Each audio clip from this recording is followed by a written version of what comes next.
I wanted to share with you guys today. So I was invited last week to speak at an event here in Kansas City where they were doing vision boards, and they asked if I could, come in and kick them off and start the session off with just a few words around goal setting and vision boarding, et cetera. And I was like, you know what? I'd love that. And so what I did was I put together a little presentation around just the science of how vision boards work.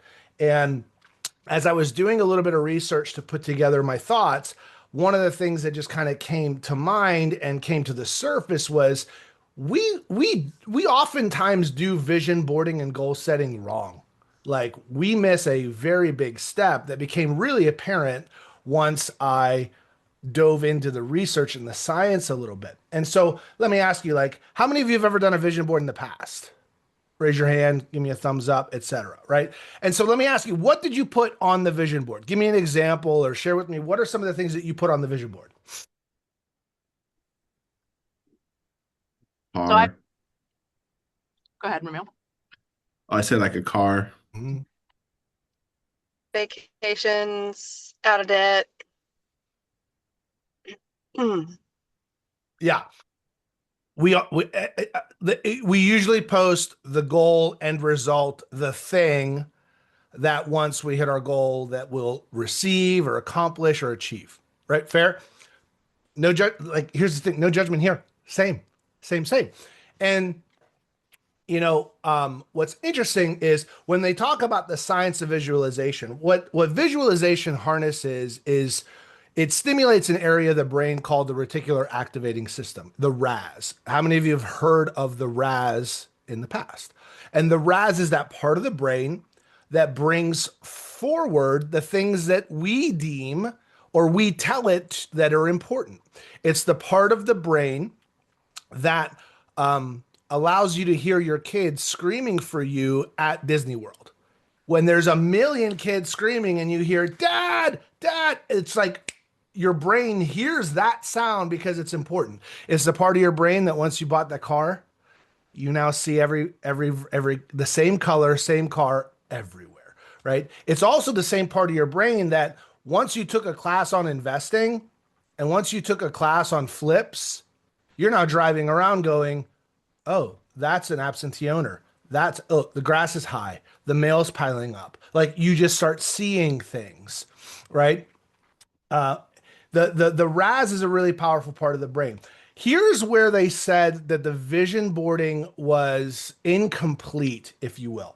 And it goes back to um, the art of visualization. And if we take a look at visualization at an elite level and those that do it as a part of their ritual and routine, how many of you have ever seen like when you watch the Olympics and then they have the ski racers at the top of the hill? And if they ever have the camera on them, they're sitting there and what are they doing? Their eyes are closed and they're literally going through the perfect race in their head. They have the course memorized. They have every turn memorized. They have exactly where they need to put edges. They see the perfect and then they run the perfect race in their head over and over and over again. Formula 1 drivers before the race, what do? They're just sitting there with their eyes closed and they know exactly they know every millimeter of the racetrack, when to shift, when to brake, when to adjust all the things on that steering wheel that's full of like 97 buttons. Like they have it complete. If you ever watched that video of the Blue Angels and all the pilots in the room with their eyes closed, practicing their entire routine with the one guy talking and everybody's eyes are closed and they're all just breathing like they're doing their G hiccups and they're doing all their hands and the throttles and like they're literally just sitting and they're visualizing the whole thing. It's not an exercise for fun to make a cool poster. There's science that teaches the brain because the brain doesn't know what's imagined or what's real. It only knows what we put in it. And there was a study that had that there were several studies around this, and one of them was around a piano player. There was a kid who played the piano, and then there was a kid who visualized playing the piano, and the same parts of the brain lit up. The kid that was playing the perfect song in his head learned it as quickly as the one doing it. They did the same thing with runners. They did the same thing with sprinters. They had somebody actually hooked up to brain stuff. They had them sprinting, and then they had someone sitting there imagining the exact same sprint and the exact same places of the brain fired up. And so what's beautiful about this is that you can almost achieve the same level of increase by visualizing the perfect whatever as opposed as doing it, which is why role play matters, which is why memorizing and practicing your scripts and dialogues matters, because it's like another rep. Here's where vision boards kind of fail or collapse in this process. We spend so much time just putting the end result. When you look at these examples of the elites that are visualizing, they're not visualizing the podium. They're visualizing the entire race from start to finish. They're really clear on the process. They're really clear on what it's going to take to get from here to the finish line. So it's not enough to post the watch or the car or the vacation. How often are we visualizing ourselves as like the most elite lead generator ever? How much do we visualize ourselves in the perfect open house? How much do we visualize opening up our email to 100 new leads? How much do we visualize ourselves just like in the process of getting, and that's where the magic of the visualization and the vision board can happen. So the challenge was, if you're going to be doing the visualization, number one, having a goal is great, but then taking a step back and go, okay, in order for me to achieve that goal, who do I have to become and how do I have to show up consistently? And it doesn't mean it's a big move. It's what does it look like, or how do I visualize myself as someone who never misses lead generation, or someone that 25 contacts a day is just standard and easy, or whatever that is, right? What would that have to look like? So I challenged the group as well. I said, with AI and everything right now, set up the goal, but then go into AI and then create some more images on what it would take for you in the process. Or instead of just posting the watch, post the watch on your own arm. Post yourself inside the car. One of the things that I used to do as well was like, okay, if there's anything on my vision board, I'm going to go, like, I'll go preview homes that are dream homes, or I'll go test drive the car that I want, or even if they won't let me test drive it, I'm going to ask to sit in it and then have the guy take a picture of me. Right? Because you can't just walk into a Porsche dealership. They don't just let you drive Porsches. Oddly enough, they don't. Or at least they didn't mean. I guess I wasn't convincing enough that they smelled me from a mile away. So, however, I think there's something really like there's something very different than like having a Porsche on your thing and then sitting in there and then actually feeling what Alcantara wrapped steering wheels are like. And what's that smell? What does it smell like when it's like straight from Italy? Right? Like, how does the seat actually hug your rib cage when you sit in a GT3 RS? Like, and then when the brain then connects all of those things, here's the beautiful part. Our brain can't stand gaps. Our brain can't stand incomplete. Our brain is constantly connecting dots and making stories. Our brain doesn't like incomplete.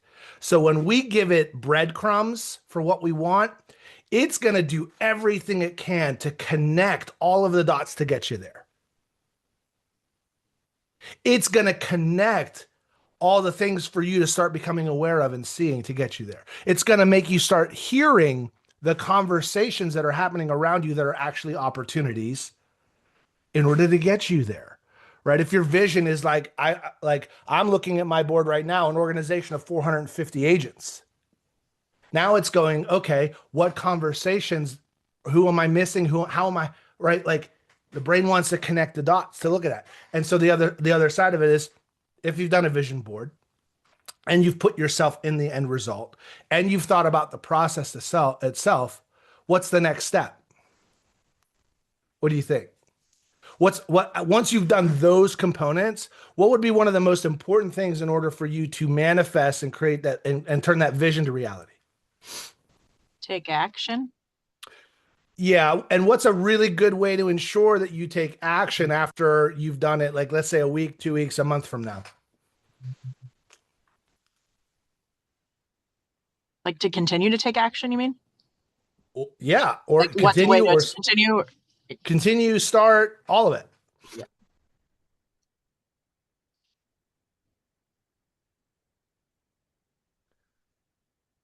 Anyone? How can you ensure that what you said is important to you in January is still important to you in November?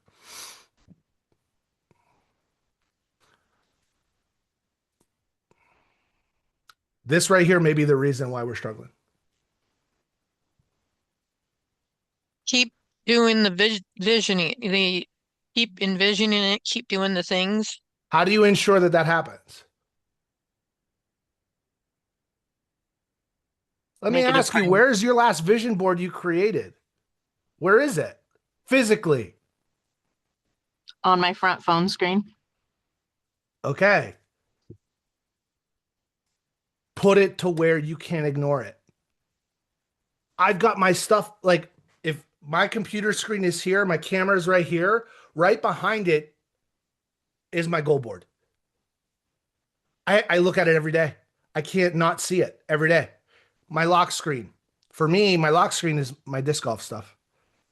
Right. And yet my goal board every day, if I go here and I go here, I'm like, okay, there they are. I've got my list. I've got my target list. I've got my goals. I've got my levels. I've got my target income. I got my FU number. It's right there every day. Don't hide from your goal. Don't hide from your vision. Make it a part of your everyday. Do you mind if I share a quick story on something Go that for happened? it. Go. So this just ties in so beautifully. So as I was sitting on the plane, my first flight, my first leg into DC, I was listening to just all these like meditation, had my, whatever I cover on, and was just kind of thinking about like envisioning what my goals were and putting myself in the situation, like you said, like what would that feel like, just trying to get really into action. So on my way during the layover, I was kind of lost in the Boston airport, and I ran into the same flight attendant that I had on my flight, and she was nice. We chatted it up, ended up going and sitting down. When I saw her on the plane, I was like, oh, fancy seeing you again on my next leg. And anyway, long story short, I somehow got upgraded to first class, which has never happened before, but she was like, hey, Delta 3. So I sat and spent that entire rest of my second leg training my mind and just repeating, This is the standard. I am an agent that makes enough money that I can always fly first class. So we'll see.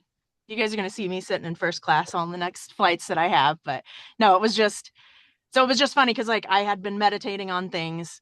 I had a conversation that I may not have had, but I was just open and having fun and being goofy. And then it led to that next thing. So I think you're right. It just causes us to see things, opportunities to open up that wouldn't have been there. Had that not been, had I not been open to that. Yeah. Thoughts around the conversation. If you've done a vision board already, here's the other thing. Vision boards are never done. Edit it. Go in there, add more.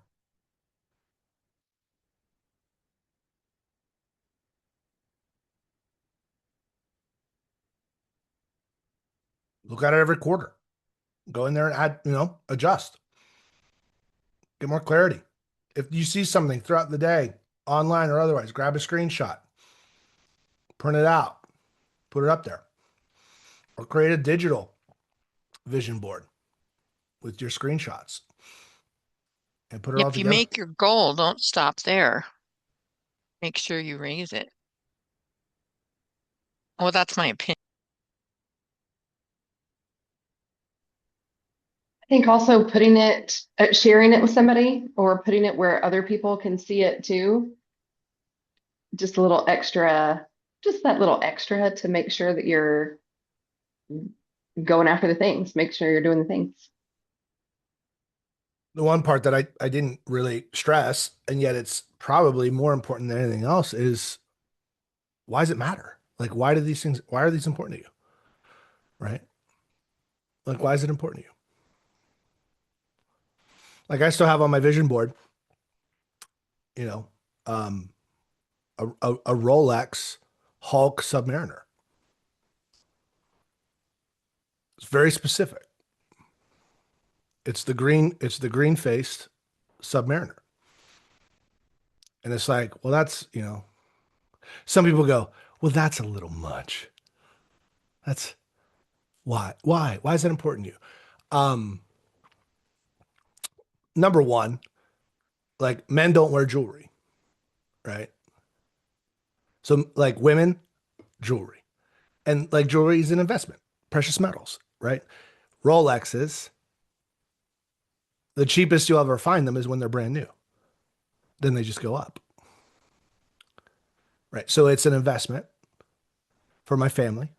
I don't know if my daughters would wear a Hulk Submariner. And yet the other side of it is it creates conversations with those that understand what it is. Like, people that are watch guys that have achieved some things in their life, when they look and they see it, it creates a conversation with somebody that's very like-minded. So it's almost like a key to an interview for some people. Not necessarily a flex. Like, it's not there to impress people that don't have them. It's for the people that have them, that know them. Like, it's a way to gain proximity to some people that maybe I don't have access to.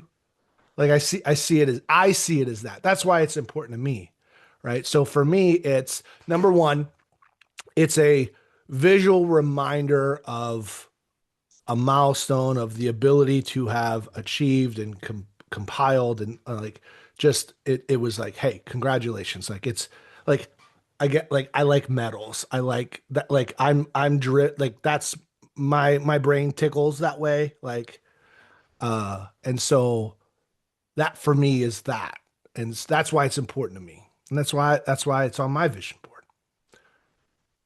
So, like, that's how I see it and think about it. So I can put together a lot of emotion and energy behind it, right? Challenge you to put some emotion and energy behind every single thing on your vision board. Like, why is the vacation? How much of a recharge does your family need? How much of that personal relationship do you need to get? Like, how much does that matter to you, right? Or whatever, the home, the peace, the freedom, get real clear on why. I have when working with some of my coaching clients with goal setting, I have a litmus test, and it's called "Who gives a shit?" And I said, "So what's your goal?" And they say this. I said, "Well, who gives a shit? Why? Who gives a shit? Why is that important? I don't care. Who gives a shit?" And then if they can't give a shit, then it's the wrong goal. Do you give a shit? Because I don't have to give a shit. It's you. Like, you've got to give a shit. Do you even give a shit? Like, if challenged for your goal, if someone pushes back and say, well, that's effing stupid. Who gives a shit? You can say, no, listen, here's why. This is important to me because this. Cool, good. As long as you give a shit, I don't care. But someone's got to give a shit, and it's got to be you. So do you even give a shit?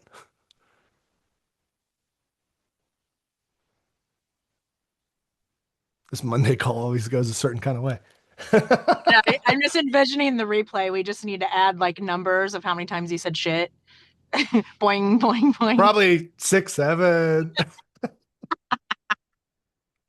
Oh no.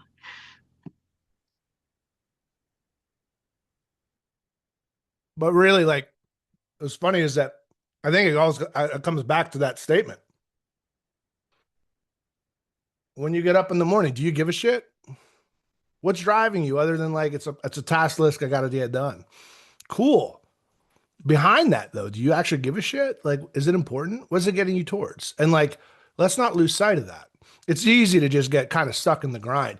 And that's the challenge, right? When your activities are out of alignment, that's when you create burnout, dissatisfaction, depression, all that stuff. When your activities aren't fueled by giving a shit, 8, 9,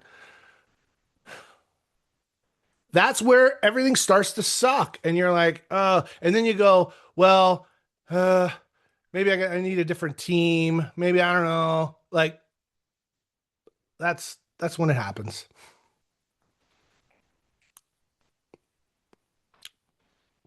So like get in touch with your shit and give it.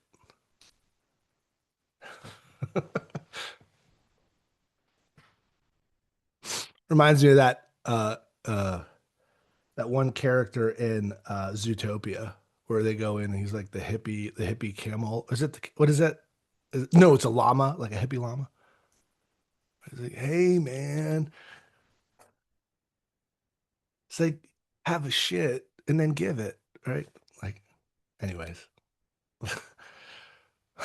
Happy Monday, y'all. Like, what's in these oats? Holy cow.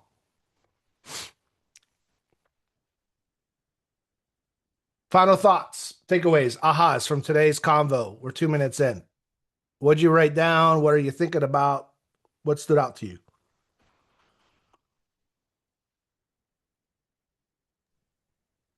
So Ramil and I are accountability partners for this challenge we're doing, and it just occurred to me that we probably need to share what our goals are so we can better hold each other accountable to, like help each other remember what that is. And then also get really clear on how you want to be held accountable without exception. We just did that last like week. this is what like this is what I need. I need this. Are you okay with that? Because this is what I need. Yeah. Yeah. Good. Yeah. Good. I think we had to come to Jesus last week of like, what are we? We're not even really holding each other accountable. Life got kind of busy in different ways. So like this is it's got to get real. And I like how Ramil put it, like we both deserve this. Or we There you both, go. I don't remember how exactly put it, but something along that, right? Like Love it. Love it.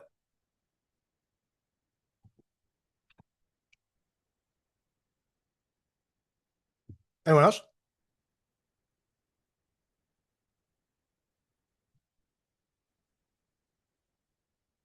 Brad, you good over there? All right.